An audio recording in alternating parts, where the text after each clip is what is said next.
కాబట్టి ఫ్యాన్స్ చాలా ఎక్సైటెడ్గా ఉన్నారు. అండ్ నాతో పాటు కొరియోగ్రాఫర్ గణేష్ గారు ఉన్నారు. ఆయనతో మాట్లాడి మరిన్ని విశేషాలు అడిగి తెలుసుకుందాము.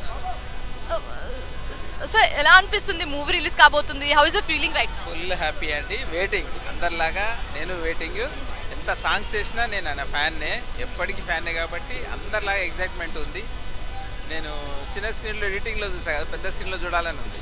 సో ఆయనతో వర్కింగ్ ఎక్స్పీరియన్స్ ఎలా ఉండింది ఈ మూవీలో? ప్రతి మూవీలో ఉన్నట్టే ఉందండి. చాలా చెప్పాలంటే ఒకటే మాటలు అదృష్టం అంతే. ఆయనతో పనిచేయడం ఈ మూవీ ఎంత స్పెషల్ మీకు అని అడిగితే ఏం చెప్తారు? చాలా స్పెషల్ అండి. ఎందుకంటే ఇలాంటి జోన్ సార్ ఇంతకుముందు చేయలేదు. సో సార్కి ఎంత స్పెషల్, మా అందరికి కూడా అంత స్పెషల్. సో ఆఫ్టర్ 5 years మనం ఆయన స్క్రీన్ మీద చూడబోతున్నాము. మీకు ఈ ఆఫర్ ఫస్ట్ వచ్చినప్పుడు మీ ఇనిషియల్ రియాక్షన్ ఏ విధంగా ఉంది? మేము మధ్యలో చూస్తున్నాం కాబట్టి మాకు సార్ మేము ఎప్పుడైనా వెళ్ళొచ్చు సార్ దగ్గరికి. కాకపోతే ఇప్పుడు డిప్యూటీ సీఎం అయ్యారు కాబట్టి కొన్ని రూల్స్ ఉంటాయి, ఆ రూల్స్ బట్టి వెళ్తున్నాము. అయితే సడన్గా సెట్కి వెళ్ళి డ్యాన్స్ చేసేటప్పుడు చాలా హ్యాపీ అనిపించింది. సో మేము సాంగ్స్ చూసాము, చాలా అద్భుతంగా ఉంది. స్టెప్స్ కూడా ఆ కొల్లగొట్టినవే స్టెప్ అయితే అసలు టాప్ నాచ్ అని చెప్పొచ్చు.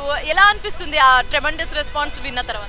వెయిటింగ్ థియేటర్లో చూడాలి. ఆ థియేటర్లో అరుపులు అవన్నీ వినాలా.